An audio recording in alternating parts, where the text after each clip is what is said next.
I wish I had learned this truth many years ago. Be thankful for the days, good and bad. All right, welcome to another episode of Warrior versus Zombie, and I am extremely excited today to introduce a new warrior guest to you, Melody Owen, and I will talk about her in just a second.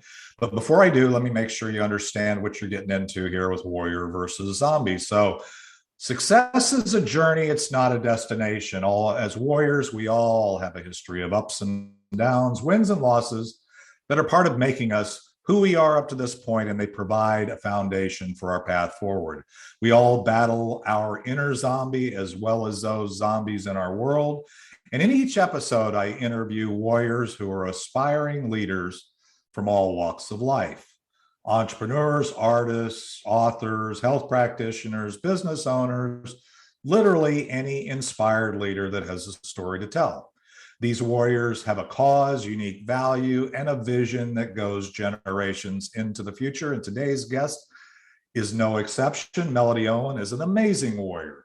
Her warrior journey began in Ontario on a beef cattle farm. After university, she traveled to Japan and South America, living and working in Peru as a teacher and a member of Oxford University Press.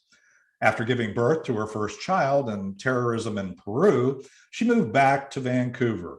After running a college English program, studying computer science, and working in the dot-com bubble, I remember that, in the early 2000s, she started her own business and never looked back. Today, Melody Ann Owen is the founder of Author Nation, a community where authors support authors. Go figure that.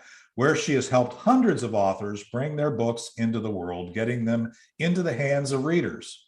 She works with professionals and entrepreneurs to create books and other content that helps spread the message of their business and helping their business grow and flourish. So Melody Owen, welcome to Warrior versus Zombie. How's life in Vancouver today?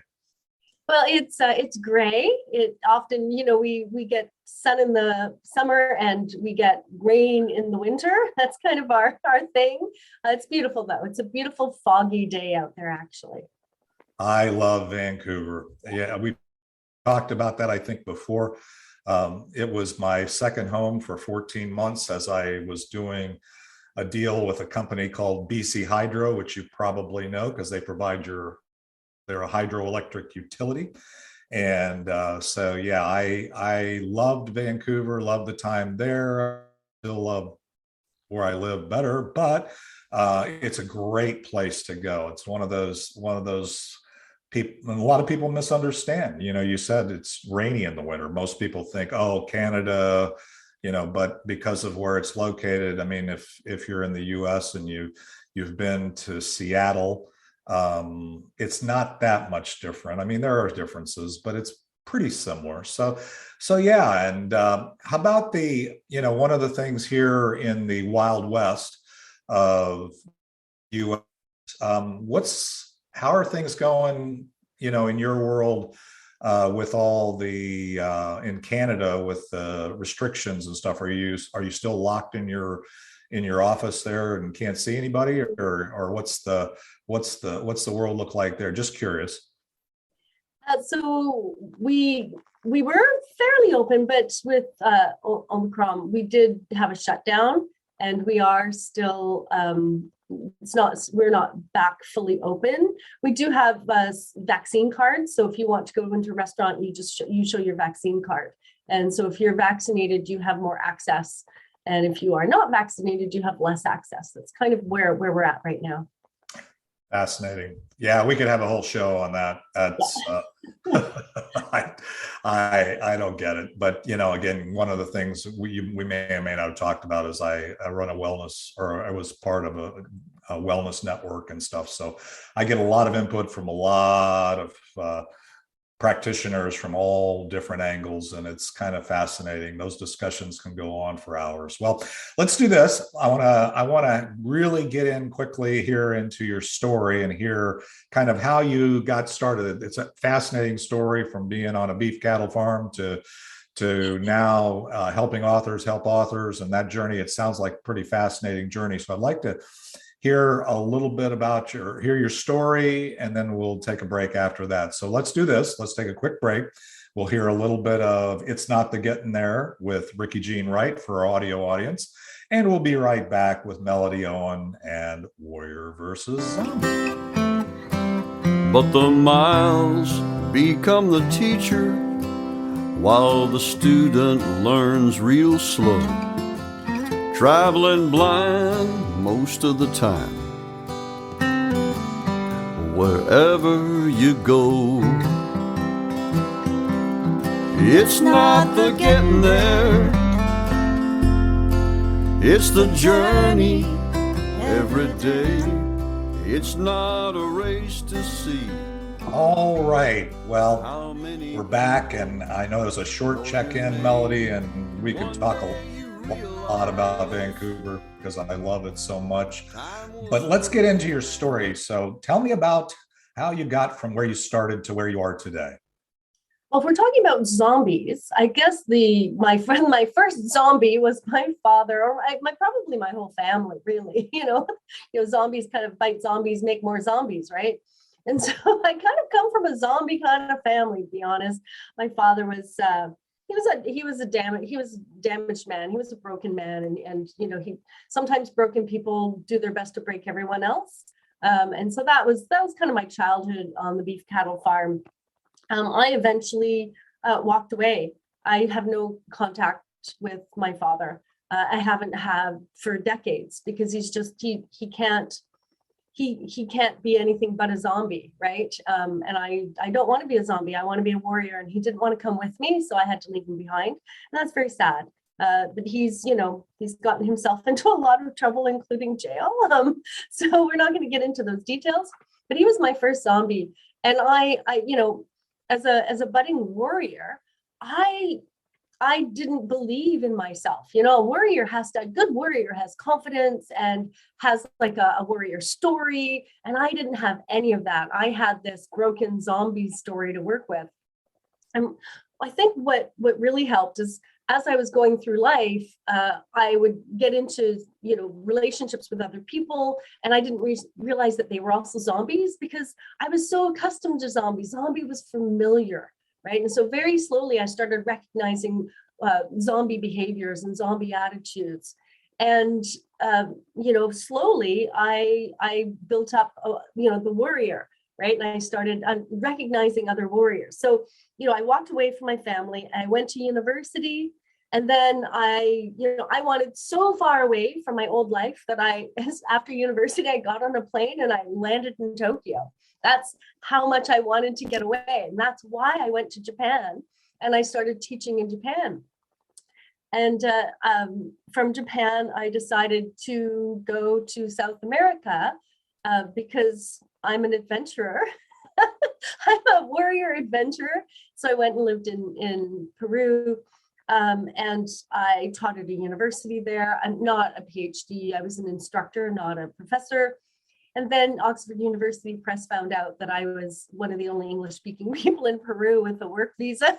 They snapped me up, and I started traveling all over South America, and Chile and Bolivia and Ecuador, and speaking and working with schools and helping schools bring English classes to their schools. Because in South America, especially at that time, people believed that learning English was an out to poverty, was an out to their situation.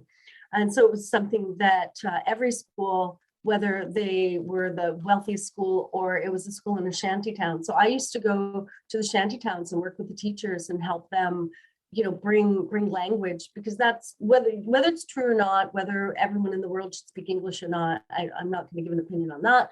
But there's that belief, right? And so that's what I did. And in Peru, there's terrorism. And I'm not going to call the terrorists zombies, because I think that there was a lot of oppression in Peru. So I think there were zombies on both sides, to be honest with you. And there were good people.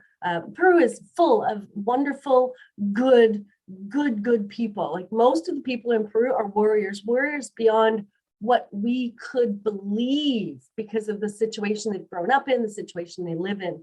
And I have to tell you, I learned a lot of warrior skills from them. That community, that working together, it was a brilliant experience for me. I always say that I went to university and then I traveled to get my master's. And that's how I felt about it. Came back to Canada. I was in a much better place. And I started thinking about my story. And, I still had this, I was a bad kid or I was this. And so I actually rewrote my story, literally rewrote my story, making me the hero. So when I was a teenager and I was acting out, I wasn't a bad kid. I was a lost kid asking for help. And that's a whole new way to look at myself. And so I rewrote the story. And then I started helping other people rewrite their stories. When you were told you were this, you were that, you were the other, maybe you weren't. Maybe those were zombies trying to make you a zombie. And maybe we can find the warrior in you and rewrite the story from that warrior perspective to empower you. And if you wish to share it out to others, to empower others with it. And so that's how I came to do what I do now, is helping people with their messaging, helping people with their stories to self-empower and to empower others. Well, there's so much brilliance in everything you said in your story. I just can't even, first of all, as a dad with four daughters and 5 children, it hurts my heart of what the impact could be if I didn't do what I was supposed to do as a dad. So the thing that I love about your story is that could have been an excuse, but instead you embraced it as a reason to break out of that and embrace your zombie and embrace that and recognize that wasn't what it was about and say that's something to defeat and move forward. And so many people could learn from that because, it is a journey and you powered through that. I love your getting outside your comfort zone, moving out of home, going to Japan, then going to South America. And you're right, by the way, a warrior is not defined by their environment. So I'm certain that in Peru and other parts of South America, you experience warriors every day. I believe we all have that warrior in us. It's just that we also have that we're infected, as I say, with the zombie virus. So there's this 95% of the thoughts we have today are the same thoughts we had yesterday. And so overcoming that with the 5% that's in our frontal lobe, that we're trying to use that to design our destiny rather than let our history become our destiny, is such a powerful thing. Well, I clearly can see that you've rewritten your story. And I'm really, excited that you're telling it for our audience. But let's do this. Let's take a quick break and we'll hear a little more of Ricky Jean Wright. And then we'll come back and we'll talk about the things you're doing today, why you're doing them, the value you provide, and if anything were possible, what kind of impact it would have. I've heard a little bit of that in your story, but I want to get focused on that in this next segment. So we'll be right back with Melody Owen and Warrior versus Zombie after hearing a little of It's Not the Getting There. It's not a race to see how many people know your name. One day you realize time was worth more than the gold. It's not the getting there. When you get there, you'll know. Funny how wisdom. All right, we are back. And Melody, that's two different games. an incredible story. There's still so many nuggets that we didn't pick out and show everybody as they're listening to this. So, but now, as I said before the break, I want to hear about why you're doing what you're doing today, the unique value you see yourself providing, and if anything were possible, what kind of impact would you have? Yeah. So I guess the story I tell myself every day when I get up is that I'm a community builder and that I am a content creator and I'm a storyteller and I help other people tell their stories. I help other people deliver their messages in ways that they will be heard, in ways that will connect other people to them, that they will be able to build relationships and communities as well. I think that's probably one of my greatest impacts that I want to have, is to help people connect with themselves through their own story, to empower themselves and to take that story and empower others with it through their business and how, because essentially we are who we are and we do what we do, usually, especially entrepreneurs, because of who we believe we are from where we came from. And so I want to take that and use it to empower each and every person I come across, whether it's through writing a book. I have a community called Author Nation. So whether it's through that or whether it's through working with me on content, that's what I want to do. So that's my impact. You asked me about my greatest value. I think there's value in helping people understand that they are the sum of everything they do. They are not one moment in their life. A lot of times people come to me with a story that's this one moment in their life. It's like they have one layer of story and they're stuck in this one layer of story. And they forget that they're not one layer, they're multi-layered and there are many stories. And if you've done something in life that you are ashamed of, or you believe makes you a bad person, remember you've also done a lot of things that make you a good person, which should bring you pride. And so I think that's one value I bring to people. Even entrepreneurs who come to me and say, I have this message and I really want it out, and this is how I help people. I love helping them with that. And I love uncovering if there's anything else going on that we can boost that story even more, because a lot of the times, and this is going to sound funny, but there's a gift that lives in the shame, and shame is not something that we should hold on to, but we should maybe find the gift that lives there. I was very ashamed of my father. I was very ashamed. My father is a criminal. For a long time that brought me a lot of shame, but there's a gift in that. And the gift is that I can tell people that it's okay if one of your parents is an awful human being. It's not who you are. It doesn't create who you are. And so I've used that gift. And so I love helping people with that. I hope I bring value in that, and that then leads to impact. Wow. We're so aligned on so many levels, and it's really just so fascinating to listen to you. And that's I run my life by divine appointment, even with entertaining guests in this podcast. And there's so many things. You even said kind of what I said in the introduction about it's a journey of ups and downs, wins and losses. That's what it is. It makes us who we are. And you even said that in your own words, which is extremely powerful. And the other one is, I often say that he who asks the best questions wins when it comes to value. And you mentioned, the fact that unearthing or uncovering the other layers, the multiple dimensions of the story that exists in all of us. Because you're right, the trauma, the shame, the blame, the excuse that we hang on to often those are all can be zombies. Those are all part of the infection. Those things actually can hold us back if we choose to focus on those. They make us feel in ways that don't empower us or move us forward or enable. And the thing is, if they're not moving us forward, as you point out, with your vision and your impact is our ability to improve the lives of others is very difficult.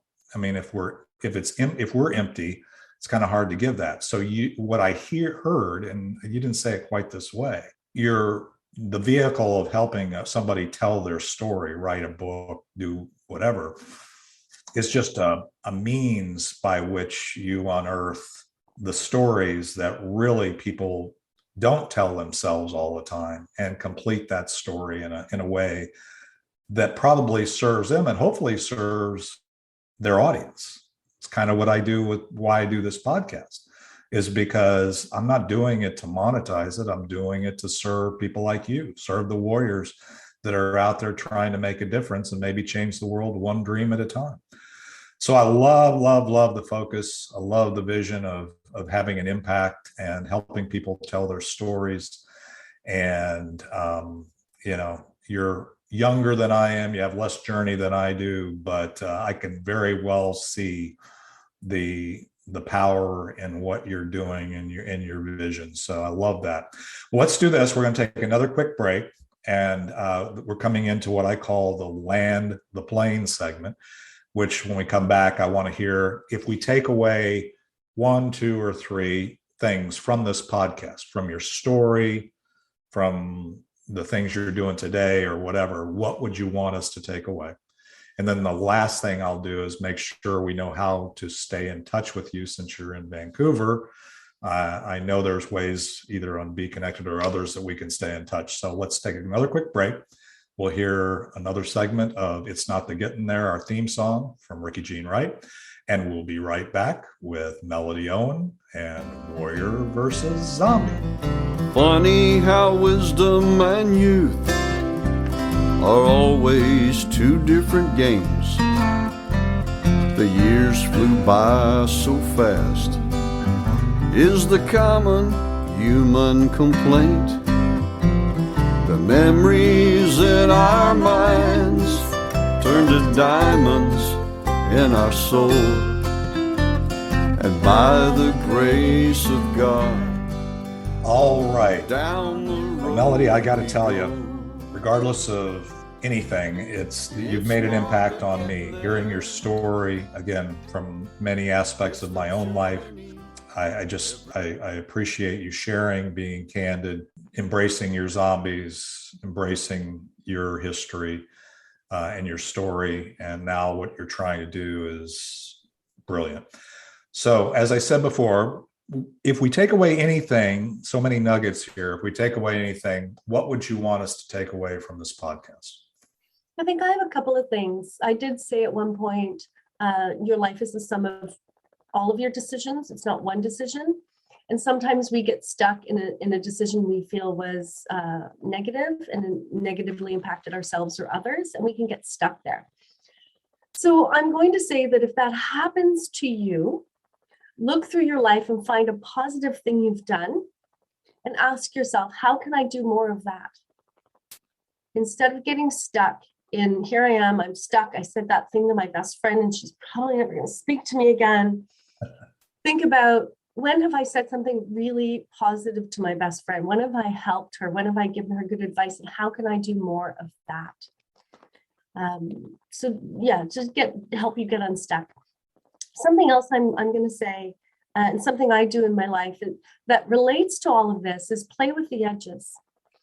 When you have a fear, right? And people say, oh, you do so much. And it's like, oh, there are days I wake up terrified, right? Like I'm putting myself out there.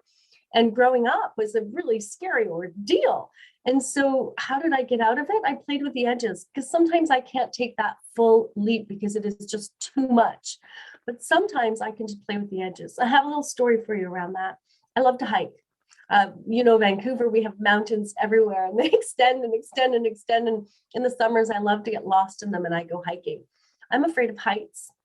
And so sometimes I'm out there and I want to do a hike, but there are some ledges. And so I know that if I push myself too far, too fast on heights, then I will freeze, right? That's what we do. So what I often do is I'll do ledges and I'll do heights, but to the point where I'm scared, but I can still take baby steps across it and get to the other end so that I can see the lake or the mountain or the view that I'm after. And I think that really applies to life. When you're terrified, figure out like what baby steps can I take while I'm terrified, so that one day I can actually get to that beautiful place I want to be. So play with the edges, right? Play with the edges. Wow. Okay. So, it's the way you said that, extremely powerful. And one is, as you said before, I have a process that I do with clients that totally aligns with what you're saying. It's the year in review. And basically I go back and say, I don't want to talk about the things you didn't do to make our vision or plan for 2022. I want to talk about all of the wins that you had in 2021 first, because if you build upon that foundation, it will enable you to do the second thing that you just described, which is get out of your comfort zone and realize that there were successes, realize that it wasn't just about the things, because we do embed or embolden those things or put those in our brain that are the negative things. We don't have to, as type A's, we always can focus on what we didn't get done, right? And that's because I'm a type A. Or, even, protecting ourselves from future failures, it's easy to focus on, for that zombie brain to focus on the failures. But if you stop, and I have people write 100 wins, and you can find 100 wins if you look at your entire life over the course of a year. There's no doubt. It's hard to do because we don't tend to encourage to think that way. So that's a beautiful thing. And then the second thing is there's no growth, no progress that occurs within your comfort zone. So playing with the edges, as you say, and getting outside that. I mean, you did that in spades in your story. Great lesson. You jumped out of an area where you weren't comfortable. Maybe it was the good news there is maybe it was so uncomfortable and so unpleasant as you bailed out of there, for whatever reason, that it prompted you to do that. That turns out that was a blessing, right? Rather than a curse, because it got you to do things that maybe you wouldn't have done otherwise. So that's beautiful. So as I said, how do we, Melody, you're brilliant. I'm glad that we were introduced. I know you're in the Be Connected platform, but how do we stay in touch? How can we reach you there in Vancouver, or how can we connect with you after listening to this podcast? You can connect with me directly at melody@authornationtube.com. AuthorNationTube.com is the Author Nation platform where I help people write books, tell stories. So if that's something you want to do, just go check out the website as well. And you can email me at melody, that's just like the word melody, at AuthorNationTube, as in TVs have tubes, TUBE.com. Excellent. That should be easy enough, and we can go back and find that if we have to. But yeah, it's great. And Melody, I thank you. Thank you for sharing your story with us. I know you've made an impact on me, and the audience, I'm sure, will benefit from this as well. I really appreciate it. Thank you. Thank you for having me, David. I've loved being here. And I can't wait to. I think that I can see we'll have some more conversations going down the road. I know you've already served my Richardson Plano Networkers community and helped us with a workshop on that, and I really appreciate that. So, well, for those listening to this podcast, we've come to a close here with another episode. We'll hear a final segment of Ricky Jean Wright and the outro, if you will, of It's Not the Getting There, and we'll be back next Thursday, 11 Central, for another episode of Warrior versus Zombie. It's not the getting there, it's the journey every day. It's not a race to see how many people know your name. One day you realize time was worth more than the gold. It's not the getting there. When you get there, you'll know. One day you realize time was worth more than the gold. It's not the getting there. When you get there, you'll know.